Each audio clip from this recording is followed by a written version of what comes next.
I've made it into my life. Like my life is tinnitus instead of, tinnitus being maybe 20% of my life. It's like 80% of my life. So I need to Hmm. like reverse those two numbers. Hello and welcome to my channel. Today, this is a little bit of a longer video. And today, I want to share with you the interview with Petra. She's a member of our MyTinnitus.club community. And we turned this podcast style longer episode into a coaching session. Petra shares her story of dealing with tinnitus after getting COVID. And we talk a lot about strategies of getting better towards habituation. Keep watching until the end. Petra had a lot of light bulbs coming up, and I hope it's useful for some of you out there. And if you're ever interested to also joining our community, then visit www.mytinnitus.club for a free trial. Great to see you here, and enjoy this longer style video.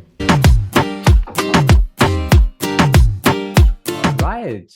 Today's version of the Outring Tinnitus podcast is a special one. I'm very excited to have Petra on the show today. Petra is a member of our Tinnitus Club. And yeah, Petra is going to talk a little bit about her story. But actually, before I continue talking, which I do enough on this podcast, I would just invite Petra to give herself. I mean, we are giving her a round of applause, but then to introduce herself a little bit to our audience and share a little bit of your story with us, Petra. Sure. Well, first of all, thank you for having me and having me in the club. The club is absolutely amazing, and just being with, a community that is going through the same thing that you're going through is very, very helpful. Yeah, so I'm Petra Baker and I live in Calgary, Alberta, Canada, so very close to the mountains out here, which is really nice. So I do a lot of hiking and mountain biking and that kind of thing. So I grew up in Calgary, and my parents are actually German and Austrian, so they're from Europe. I actually lived in Europe for many, many years until like after university. I lived over in Prague for some time. Oh, Uh, lovely. I love that city. It's oh, it's amazing. beautiful. It was Yeah. beautiful. So, but No. now I'm home in Canada, just working and living here. I've got my little doggy. I call him my baby. So he's like a big red fox lab. So he's been Oh, a so great cute. emotional support animal in a way. So Yeah, so I guess regarding my tinnitus, I got it about a year ago now, so it was like yeah. last September. Yeah. I think, I mean, it literally like appeared out of nowhere. Just all of Mm, a sudden, I woke up and I had this ringing in my ears. mm, I thought, like, what the heck is this? It was yeah. pretty loud and intrusive. And then I just thought, well, it's just gonna go away. Sometimes you get that ringing and it usually just like disappears. So after like a day, I was like, okay, this is still happening. I'm going to go to sleep, wake up the next day. It's going to be gone for sure. Yeah. Of course, it didn't happen. Yeah. So that's when I started getting a little concerned, like what's going on here. Yeah, so it just basically it hasn't gone away. Um, I think it started because I mean I got COVID like before that, and from COVID I had a lot of sinus issues. So I think it was like maybe connected with my sinus issues. I went to an audiologist and they did say I had high frequency hearing loss. So I do wear hearing aids now, which does help a little bit, which I was actually surprised when I put the hearing aids on and listened to the world. I couldn't believe like the amount of sounds I was missing out on. So that was very surprising. Preach. Feel you. I feel you. I feel you. When I take my hearing aid out and then put it back in again, I'm like, hello, birds. Hello, rain sounds. Hello, Oh my God. literally anything that is like 50% of when I have the tab running without the hearing aid, it's gone, like completely gone. Yeah, it's amazing. Yeah, it is very surprising, and it's an appeal to people to go check out their ears, to get their ears checked. If you have tinnitus, get your ears checked and see whether hearing aids could be helpful, right? Because I mean, as soon as you have those hearing aids in, you will hear significantly less of your tinnitus, probably. Yeah. Yeah, I was shocked at the difference. I mean, it didn't really bother me, so I never got my hearing tested Yeah, until the yeah, tinnitus. yeah, yeah. Well, mostly the problem is because most people's speech understanding is not severely enough impacted, right? So our brain keeps on filling in for the gaps because we still know what the people are saying, but the clarity is impacted. So, for example, from voice, it turns into voice, right? But Yes, your yes, brain is filling in that gap. So, but that also means your brain is doing a massive compensation task the whole time and the whole day, and you get very tired. You get listening fatigue, and so on and so forth. And also, your brain doesn't get the information it technically needs, right? So, as soon as you get the hearing aid in, it turns in from voice to voice again, yeah, and you hear the and that kind of, yeah, these S and high frequency sounds within language are very important, right? You would say, no, language is always a speech banana. It happens in the low frequencies. And it's just not turning into an audiology episode, but this is not only where language happens, right? Because happens, does it happen?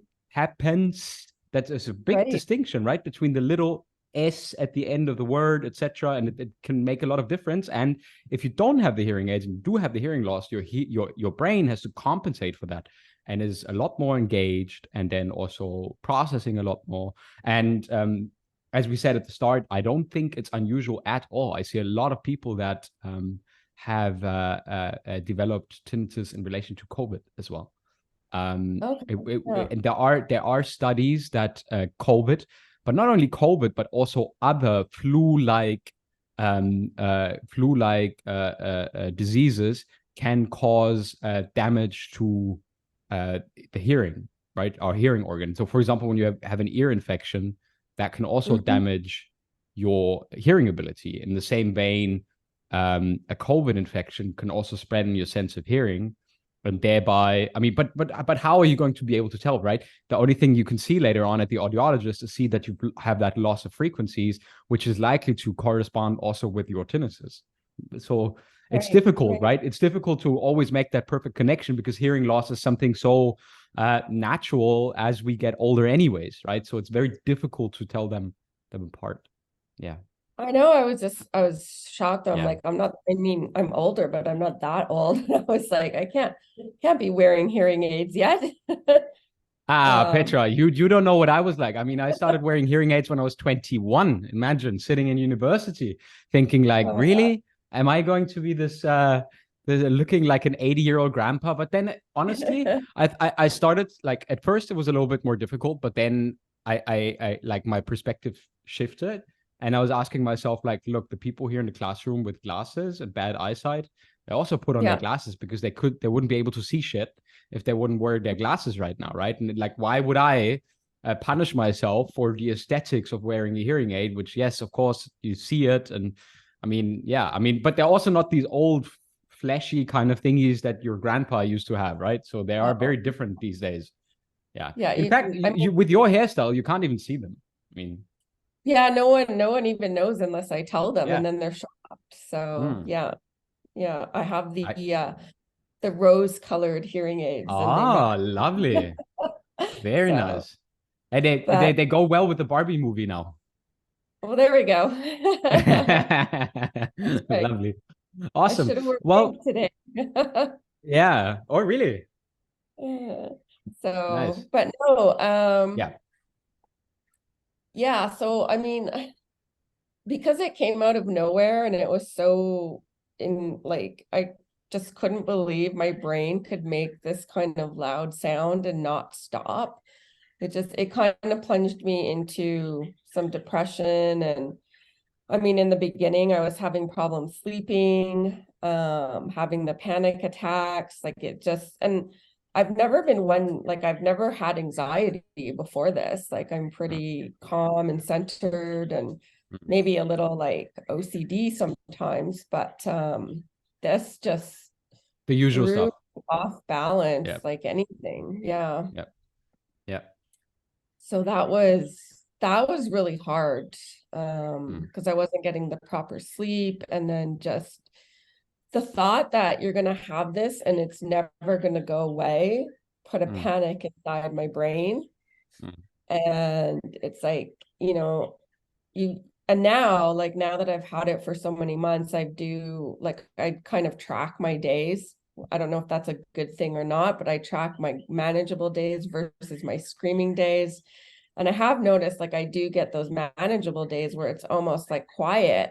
And then mm. it's like your hopes get up. It's like, oh my gosh, Yeah. it's going away. And then boom, the next day your head is screaming again and you're just like back down. And it's very emotionally, at least for myself, I'm finding it still very emotionally challenging because of the roller coaster.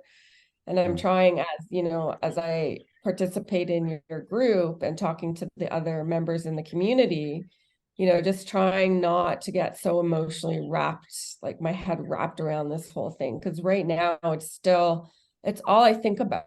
Like because it's there, I mm, can't not think about it. And I'm still mm, like, I've got the masking sounds around when I work. And I mm. mean, my goal is obviously to get habituated and not worry so much that the sound is there.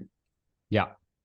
Yeah. Before we get into a little bit of tackling that from my perspective, so from a coaching perspective, which we also want to do today, I just wanted to ask you quickly, what was your trajectory? So what did it look like from when you started dealing with your tinnitus to maybe going to the ENT audiologist, and how much Yeah. of that anxiety of always experiencing that and not being able to get away from that was fueled by Mhm. whatever measures you took in order to understand it or to deal with it in the first place, right?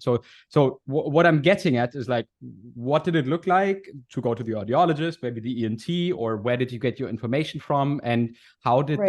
that anxiety response build? If you know what I mean. Yeah. Yeah. So, I mean, my personality is that if there's something wrong in my world, I just immediately go and fix it. So I'm a fixer. So this obviously the first thing I did, I was like, okay, I'm going to go fix this. So I went to the doctor. They're like, well, there's nothing I can do. We'll send you to an ENT. Yeah. So I went to the ENT, which took like, I think a couple months to get in to see the ENT specialist. And then I had an MRI as well, because I was like, well, maybe there's something wrong with my brain or something. Mm. And obviously my MRI came back fine, which is like great in a way. And then I went Good back to news. the ENT and he's like, well, there's nothing I can do. So again, it's like just the message that you just have to live with it and there's nothing we can do. So that was very disheartening. And that was like the first, I would say, like 6 months, that whole process of going Mm. to these doctors and then seeing the audiologist and just discovering like there's apparently nothing I can do. So I started, going on Google Chats, and which is also not the best thing because you hear these horror stories. At the Yeah. same time, through that process of trying to find my own solutions, I found yourself, for example. So that was very helpful.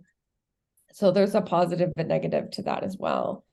So Yeah. that was sort of the process Yeah. that I went through. I I think one of the biggest problems in tinnitus management is that right from the start, many people veer towards the negative anxiety reactive kind of way. And it's not like this sounds so disassociated, but that's exactly what happened to me as well, right? So it sounds so Mhm. like, oh yeah, these negative responses from people. Like, no, it was the same for me. But what I'm saying is I'm trying to put these into words of what happens in our society when someone starts dealing with tinnitus. And it's Mhm. like, I mean, the medical doctor says like, oh crap, they're coming with a condition that they already in medical school said to us, there's nothing we can do about this. So that's something that the doctor doesn't want to feel like, right? The doctor wants to feel like he has the power to help anyone. That's why he became a Right. doctor, right? Yeah. So when the Yeah. doctor becomes frustrated and maybe he's also not having the greatest day, and yet another tinnitus patient comes because, I mean, they frequently see tinnitus patients because I mean, it's just something that happens in up to 20 to 25, in some countries, 30% of the population, right? So every third person can technically develop tinnitus. So they're seeing a lot of people. And they also become frustrated, I guess, at some point of saying like, yeah, it's another tinnitus patient, nothing I can do with this person. Okay, sorry, Mm-hmm. there's nothing we can help you with. Just don't Yeah. freak out about it too much. And then the next problem is, of course, we go to the internet and we look for solutions on the internet because that's what we do, right? We like our car shows this lamp. I Google, okay, car lamp, yellow, engine, what could it mean? And then my car model. And then it says like, Right. okay, these steps and you do this, right? Like, all right, let me try that. Okay, fix it. Awesome. Right. So tinnitus is the same thing. But the internet towards tinnitus is unfortunately such a dark hole of comments that haven't been Mm-hmm. deleted. And the biggest thing that I always say is, do you think that someone who's suicidal but now habituated goes back and deletes their message about being suicidal that they just wanted to put out there in Right. order to feel like they just need to release all that? Like, right? Probably most people who are suicidal wouldn't even go post it on the internet. I'm right. Like they would keep it to themselves and make up their minds and then do it or not do it. I mean, that sounds very Yeah. raw now, but people who do this often do it to vent their anger and frustration and to sort of feel like they're pouring it out somewhere. And I guess this is controversial now, so I'll keep this short. But the problem is, eventually, most of these people get better, right? Very few of them actually act on it. Most of these people get better. None of these people go back and delete their comments in these forums because they start to forget about it. And the big problem with Well, that is, yeah, sorry. I was just gonna say, well, I even like in the beginning, I had like really dark thoughts as well.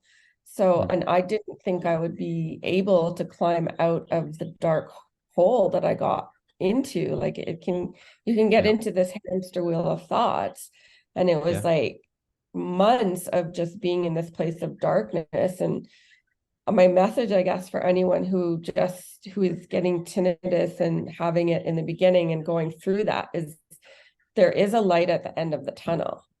Like, even though it's very challenging and difficult, the light is there, and there are things that you can do to like get your quality of life back. And I mean, I'm still a little bit on that roller coaster, but at least I'm not like I'm sleeping now, which is a positive. I'm not having like those huge dark moments. I have less panic attacks.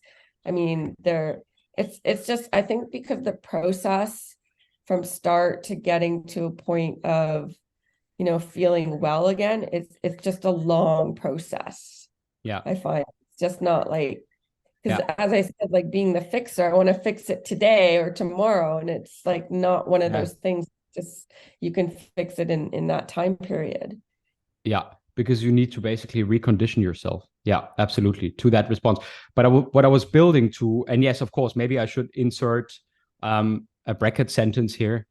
In brackets, when you are feeling this dark, of course, there are people who are qualified to help you with this. There are Mm-hmm. medical doctors. There are medications that can help you get through these times.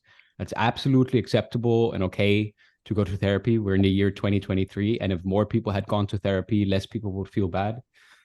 Yeah. So it's absolutely acceptable to do these kind of things, and you should absolutely get the help that you need and deserve when you are in these dark kind of moments, because that help is out there. Luckily, you don't have to go through it anymore.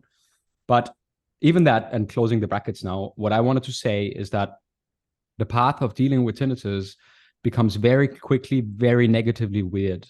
And that's also one of the reasons why people believe, for example, the offerings of our community or what I do in my coaching to be a little bit too good to be true because they've heard so much negative stuff.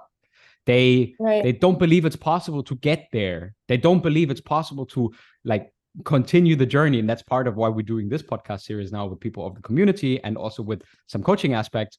But the big problem is, of course, when you are starting with this negative reactive cycle of tinnitus and you're having all these negative emotions and feelings and you're feeling like you are in this dark place, the stupid thing that's there 24/7, sometimes quieter, sometimes louder, always reminds you of that darkest place, which for some people is the darkest place they've ever been to in their life.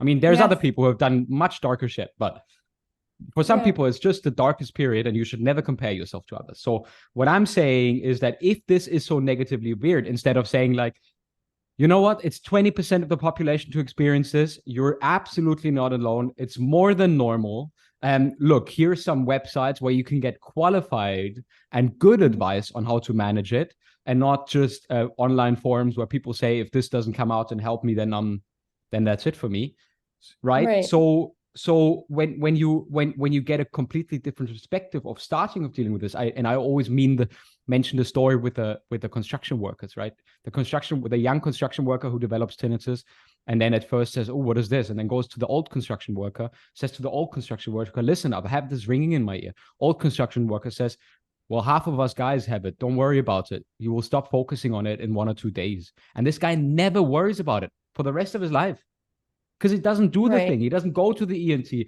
He doesn't go to the internet. He doesn't go to the audiologist. In his guild, it's normal. Most of them have tinnitus, right? But because Mm-hmm. he starts to relate to it completely different, he doesn't even go to that dark place, because that dark place is made out of your response to tinnitus, not out of tinnitus itself. And that's the first thing I wanted to establish, because I think it's also going to be important again when we get into the part where I would like to extend a little bit of coaching advice, especially on these up and down days of yours. That's something that I think we could nicely tackle today still, if you That would be agree. good. Yeah. Yeah. Maybe one thing before we get into that, I have to say that your community and joining in the accountability calls, they that was the point where I started, feeling hope that it's going to be okay.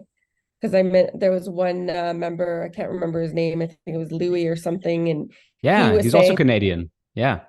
"Oh, okay, perfect." Yeah. Louis is also Canadian. Yeah.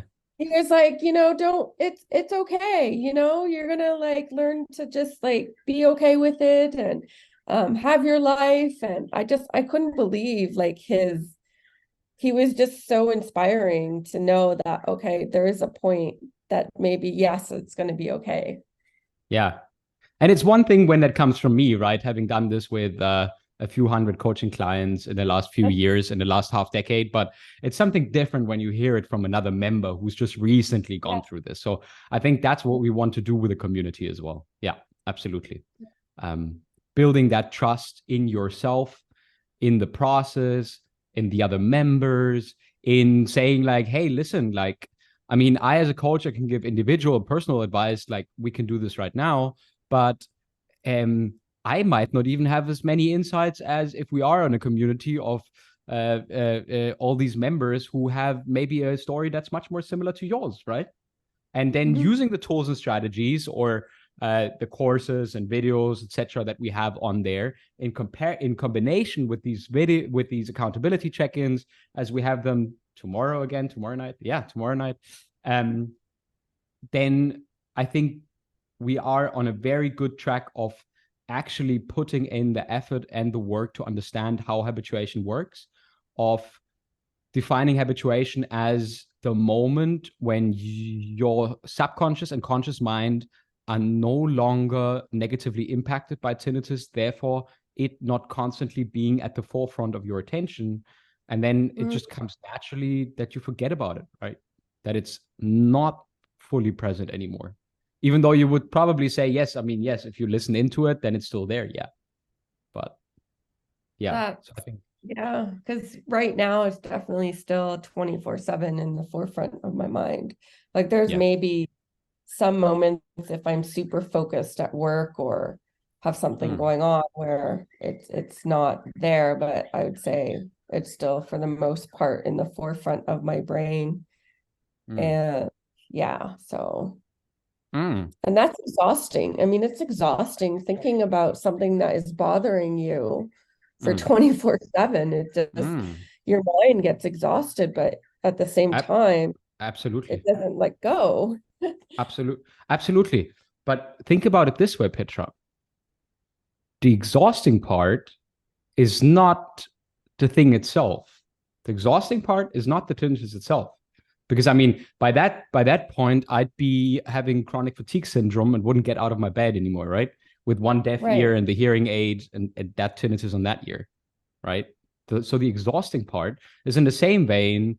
Like if you were to fight with your partner the whole day, oh, I mean, what kind of energy would you have left at the end of that day? Nothing, right? Like Right, when you right. fight the whole day, your body's in fighting mode the whole time because you're trying Hmm. to solve something that's not to be solved here.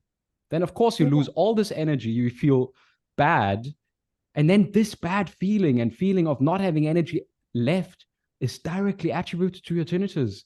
And how could you let go of it and not be focusing on it if that's the thing that makes you feel this way, right? Mhm. So these are the core principles. And this is why I wanted to talk about today about this, because I think it's super important that we first understand how do we start to relate to tinnitus. And it's you are the prime of all of the other people and exactly the same example of the perfect fixer. I myself am like that, but it takes some understanding and even more freaking courage to understand like, hey man, I got to stop fixing something that I don't have to fix. And Mhm. this is why I think one of the most helpful things for you will be in future to experience that when you consciously step in there and choose not to fight with your tinnitus and then see how much energy you can conserve while letting the tinnitus be present rather than struggling with it, then and this is much more difficult than just giving into your emotional reaction and just like exhausting yourself and fighting for it, because it feels like you need to fight against it, right? It feels like you need to, because how could you accept something this awful that makes you feel this awful? But the problem Yeah. is what you do is you keep it going. So as soon as you interrupt that cycle, because again, think about it. What is the thing that is exhausting you? Your tinnitus itself, the sound, or the reaction and the emotions that you have towards it, Yeah, right? yeah, it's the reaction that's exhausting. Yeah. And it's But so natural to have that reaction. And I know because we want to fix it, we want to get rid of it. But what if I told you you don't need to get rid of it in order to feel 80, 90% like normal again? Because of course, like if you exhaust yourself in this way, you don't feel normal. If you had a fight like this for the last 6 months with your partner every day, you'd probably broken up with your partner by now. Because he's like, I can't take it anymore. This is too much. It's too draining. You can't break up with your tinnitus. So you have to break up with your reactivity towards the tinnitus. And I told you that I think one of the core goals for you should be that when you're having a very loud day, to see how much can we get out of quality of life, quality of experience, even on a bad day. And when we slowly but steadily get those results in, so we slowly and steadily reel those results in that you feel better, even on a very loud day, then you don't have to fear these loud days anymore. Ergo, these loud days will fuel your anxiety fire less and less. Then you feel less drained and you feel like you don't need to fear those as much anymore. I know it's a slow process and I know we always want to see big results, but one of the first steps for me would be to make you understand that while you can't always control your tinnitus, the thing that you can most control is how you react and respond to it. And when you save a lot of energy in that way, then you will blame the tinnitus less for being so tired and completely exhausted, you know? And yeah, this is the road towards habituation, right? This is just like sort of like game plan for you now. And for a lot of people, it will look a lot differently. So if people have questions, they're welcome to send them in via email or whatever. But I think for you, it's important that we have a game plan of how the next couple of weeks and maybe 1 or 2 months can look like in order for you Mhm. to make like the progress of saying like, oh, look, like I feel completely different. Oh, my tinnitus is still there, but I feel completely different. Imagine if you felt 90% better and the tinnitus was the same as it was. I mean, maybe it's not unthinkable for you right now, but I 100% think it's possible. Yeah, I think because in my head, I'm still feeling like I'm broken. There's something broken inside of me Yeah, that shouldn't be broken. yeah, that's a big one. Yeah, I get Yeah, that frequently as well. Yeah, yeah. yeah. Um, I mean, by those standards, I would be 50% broken from a hearing perspective, at least, or even more, probably 80% maybe. Um, I think it's very important that we put these thoughts to the test, and a thought is a thought, and not always 100% truth, right? I also say this a lot, and Tanika will laugh when she's hearing this now from the community, because I always say to her, like, look, Tanika, if I could show you my bank account right now, maybe there's 100 million euros in there. Do you think that's the truth? Maybe I could think that, look, maybe someone accidentally sent me 100 million euros. I can keep them, and now I have 100 million euros. Apart from the fact that I would still love doing this podcast, and still, because I just love doing this and love running the community, this thought, while being a very nice thought, I mean, other thoughts can be very bad, not nice thoughts, is probably not true. So what we need to do is we need to see, or also, and this is something that's very valuable with tinnitus, and often it's very challenging, I know, but once we've gone through this, we can learn to understand our thoughts and the relations to our behavior and the reaction that we have consequently, and the emotions to it, a lot better. And once we do that, we become much more literate in understanding ourselves and how we respond to certain things and events. So what I'm saying is, you might want to, instead of saying like, oh yeah, this is broken, and then letting yourself drift off in this emotional reaction to tinnitus, fighting it, you might want to mindfully say to yourself, I mean, there is a part of me that doesn't function as it used to function before, but then again, you're also not 16 anymore, and neither am I. So our sense of hearing just naturally starts to lose it a little bit, in the same way that our eyes get worse, or that, I mean, our back starts aching more. I mean, me on the desk here the whole day, I could tell you a story or two about that, but it's part of life, right? Part of life is suffering, and that's not going to change. But it's how we respond to that kind of suffering, and how we respond also to the perspective of telling us stories that keep us unhappy. So that would be the one part, in the community and in the courses, etc., and the programs and coaching. What I do is CBT, and CBT, cognitive behavior therapy approaches, would tell you your thoughts are not always true. Yeah, question your thoughts a little bit more. Learn to say, okay, take them with a grain of salt. This thought is only 5% true. This thought might be 40% true. Is it really reality, or is it just something that drives me down my anxiety rabbit hole again? Then the other part, the acceptance and commitment part, is something that's supposed to signal your brain that you can remain relaxed and not always go into this fight or flight instinct, although you're experiencing something uncomfortable, right? This is something that I explain a lot in the podcast as well, with the spider phobia, right? Imagine there's a spider sitting up there, and I'm like super spider phobic. I'd probably freak out about the spider, but right, that's like, I'm in Europe. We don't have dangerous spiders. Don't know about Canada, but we don't really have any dangerous spiders here. So my brain is, and my body and my amygdala, so my fear and panic based center, is putting out a reaction that's completely disproportionate to that tiny little itsy bitsy spider that's sitting up there. That's absolutely not dangerous. And with tinnitus, but it's very exhausting and tiring. Imagine having a phobia attack all the time, the whole day. So it's a little bit less like that, but it's still very much on the edge of that, because it's the same reaction with which your body responds to tinnitus. So what we do with acceptance and commitment is we show you that you can experience tinnitus while your body and you are completely safe. And that reaction is disproportionate. And when you slowly but steadily learn to incorporate that, you will start to feel 10% better. You will start to feel 20% better, 30, 40, 50. And suddenly you will not have that massive energy expenditure anymore. And then that reason comes into thinking like, maybe I have reacted a little bit too much. Now, this is something that comes naturally and slowly. It's not something that we can force, but it will come, and it will get there. You will get there to the extent that your brain says, a little bit like when you hear your dog in the kitchen running around, you know it's your dog and not someone trying to break into your house at night, right? Right. Because you know it's your dog. You're like, okay, well, I don't need to check because no one's breaking in. It's just a dog doing its stuff. So with tinnitus, it would be like, oh, I think it's that yeah, that key word that you said is the feeling safe. Because right now I think I don't have that feeling safe feeling.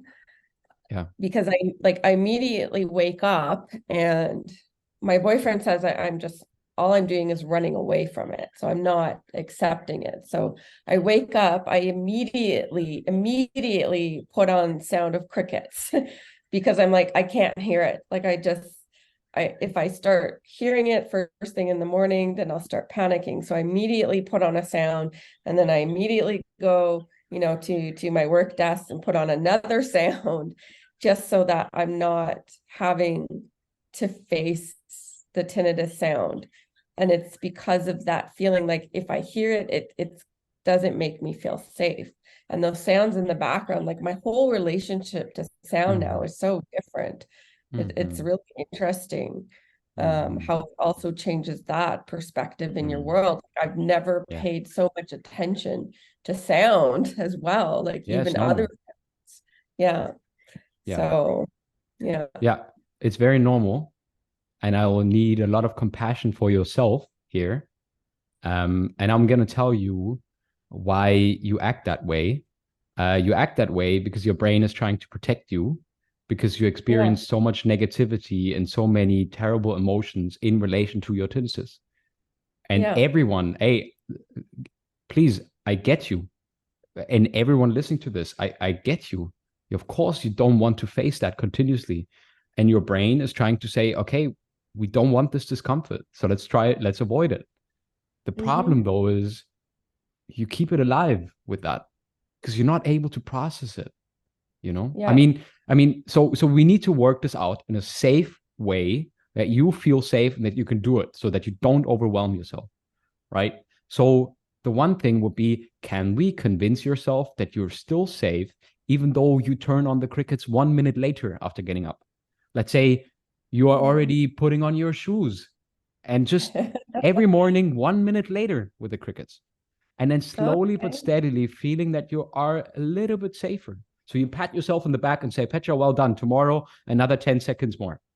Yeah. And Oh, with all the compassion in the world of saying, hey, brain, I understand you want to protect me from feeling all this pain again that I felt in the first few months with my tinnitus. I completely understand you. Very understandable. Super normal, right? Because all the brain does is trying to protect us from all this pain that we naturally want to avoid. Very normal. I mean, this is the reason why people always like, when are people always like why am I always unhappy in my life? And it's always the same story for every one of us. It's because our brains are there to protect us and to make us survive, not to make us happy. Unfortunately, the human species is based on survival, not on happiness. So the brain is just trying to keep you from from dying, and therefore tries to avoid any kind of uncomfortable things and things that seem dangerous to you, right? And experiencing tinnitus in this way naturally seems so freaking dangerous and challenging. I get it, but that's what yeah. keeps it, right? Because you avoid it. Yeah. Hmm. I mean, yeah, I think I like that idea of just at least in like the taking the baby steps, like, okay, one Mm, minute later, put on the sound or mm. and that kind of thing. So Yeah. I mean, it's essential that, I mean, in the same thing with the spider phobia, if they do exposure therapy with a person sitting in the room together with the spider, mm, the therapist would tell the person, hey, look, it's a European spider. They don't do anything, and you're safe here, right? So the person would have a few therapy sessions, and eventually the person would start thinking in their own head, look, I've been sitting here staring at the blank wall with the spiders on for 16 hours now, and the spider hasn't moved, not 1 centimeter. Why am I yeah, reacting like this? Right? So while you need to feel safe and need to be able to feel like you can do it, the goals should be little. But I mean, look, we have established this now. It's not the tinnitus, it's the being afraid of everything the tinnitus has caused that keeps you avoiding it, right? But the tinnitus can't do that itself. Tinnitus is just a sound that you have established this connection to. So we mhm. need to disconnect that reaction and those emotions. And that's how we're going to do it. I think with that, like, because I always think about, because like I can't see as well, like I'm pretty blind if I take off my glasses. If I look Mm. around, the world is like very hazy and blurry, but Mm. I have no emotional reaction. I just put on my glasses Right. and it's fine. Right. Whereas the tinnitus, it's like I can't put something on and it's not there. And I think that's the difference. Mm. It's like with my glasses off, there's no emotional reaction because I can't see properly Right. because I have a fix. Yeah. Like that for me is the biggest difference between, I mean, there are other ailments I have in my body as I'm getting older, but it Yep. seems like there's things you can take a painkiller or you can do this and like go for like a massage or whatever it is. With Mm. tinnitus, Mm. it's such a mental, I almost think of it like it's a meditation challenge. Because I used to meditate a lot and now it's like I can't even, it's just this meditation challenge to accept something in your head that's going to be there Mm. and not to emotionally react to it. So I See, think yeah. See that's why I wanted to come in. The goal is not to react to it. The goal is ah, not to react to it at first, right? The okay. goal is to allow yourself to react to it, but then to not react even further, right? So the goal is not to say like, okay, don't react to it. I like Right. just don't avoid it, but also don't keep yourself from reacting to it, because then you doing even more and more and more. And what the thing that we want you most to associate with tinnitus is nothing.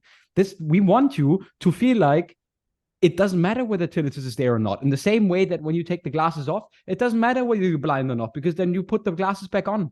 So it doesn't matter. And the same Yeah. thing is true for tinnitus, and that's tinnitus habituation. But of course, that can only happen when you have no emotional reactivity or emotional feeling connected with the sound that you experience, right? So Right. the goal is not to like to be some kind of Zen master. I'm not some kind of Zen master. I'm just a normal person. Like all these other people who have like I've been working with and who have habituated successfully to their tinnitus. We are not some kind of like made of kind of Buddhist figures who sit around meditating 24 hours and therefore are happy people. Not at all. I say if Yeah. you're a brain and if you're a human, then you can habituate to tinnitus. And everyone Okay. has that capacity. But it's not in avoiding your reaction. It's in, first of all, allowing your reaction, but then not going against that reaction. First of all, you need to signal yourself. That's what we said with the baby steps earlier on, that you are safe even within the reaction. Because if the reaction itself becomes safe, your body gets the natural feeling of being safe while you're having the reaction, then your brain will eventually stop releasing these stress hormones. Conversely, what you do right now, or what many people do when they're still in this continuous fight or flight, is that when they feel bad, when they have a bad thought, that bad thought releases further stress hormones. Those stress hormones further activate the body, and the further activation of the body sends a signal to your brain saying something's really wrong here. And then you say, see, this is how I'm feeling because of my tinnitus. And it doesn't stop there. It can go all the way to a panic attack, like you said, right? It can be a Yeah. constant state. It can be a constant state. So what I'm saying is you need to slowly but steadily create an island of understanding that you are safe even with your reaction, but you consciously choose not to get rid of this reaction, but to simply allow it. Because reaction, like emotions and feelings, they come and go, like the tide. They come and then they go again. And if you Right. can start feeling like those occurrences are safe, then you don't need to fight them as much anymore. And this is the core part of acceptance and commitment. And it would go a little bit too long and beyond of going into everything, but there are fantastic parts on this in the course material on acceptance and commitment, and in the acceptance and commitment section Mhm. in the community. So there's a lot of that kind of stuff on the training on acceptance and commitment itself. But acceptance and commitment is mostly there to make you feel like this response is safe to experience. And when you finally learn that this response is safe to experience, then you don't need to fight it anymore. So the whole thing is always on energy conservation, right? And that's why I always say the more energy you manage to conserve by not further fighting, the more Mhm. you will relate that to your tinnitus not being so intrusive anymore, because you will not be fighting as much. You will not be losing as much energy. Therefore, your tinnitus will become less important to focus on. But it's a process. Yes, it's definitely a process.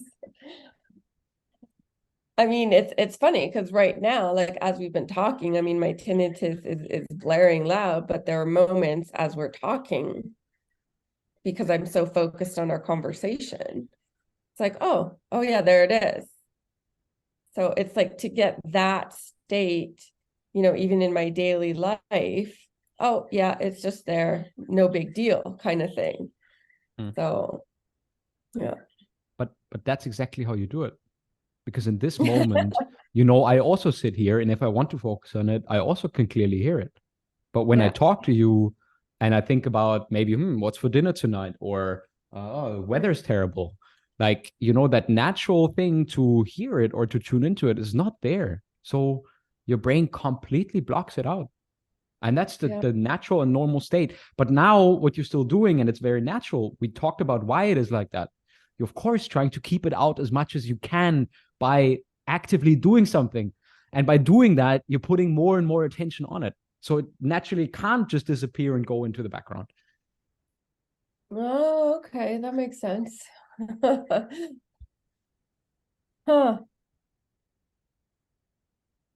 Yeah, that was like a little light bulb in my head. Yeah, like it it needs to at some level start to become okay to not Yeah, because constantly I've thinking made about getting it, rid of it. Yeah. I've made it into my life. Like my life is tinnitus instead of, tinnitus being maybe 20% of my life. It's like 80% of my life. So I need Hmm. to like reverse those two numbers. 100%. And Yeah. I think that as you feel like you claim more percentage back of your life without Mm, needing to go into a tug of war with it, but simply doing it, you will see like, look, I actually can. Like it's for some reason that's fine now, you know? yeah. Yeah. So maybe just one question, and I know it's different for everyone, but that Yeah, sure. process to get to this habituation, like it just feels like, because I'm almost a year in, and Hmm. it feels like it's so long. Like it's just, is it, I know there's some numbers that say like it can be like a year to 18 months, or is it just different per each person, or is there like a kind of timeline of how this like your brain will finally just click, or I don't know. I think it is very different from person to person, but Yeah. I this is what I will say. I've seen people do it very quickly, and I've seen Okay. people take a very long time. Okay. And I see that you have a great understanding of everything that we've talked about. And luckily, it's recorded so you can listen to it again. And I Yes. think the same thing will happen that Louis said to me. Eventually, the coin drops, and then you just got it. Mhm. It's like learning to swim. Like eventually, the coin drops, and you're like, and then that's it. And you're like suddenly like, why was I so upset about this again? Right? And then it's just like it just stops mattering. But I will say this. I think it's all about, first of all, and this is probably most difficult part, to be willing to experience the discomfort. That's the thing. Mm, The mhm, willingness of experiencing the discomfort, of mhm. allowing it, rather than trying to do what comes naturally, fighting it all the time. Wow, And yeah. some people, some people, some people don't accept that and don't want to accept that, and that's okay, I think. But I also think That's, that that's a lot of lifetime and energy wasted, unfortunately, because I it's not think that, something that you need to fight. yeah, yeah, because I've been doing everything to run away from the discomfort.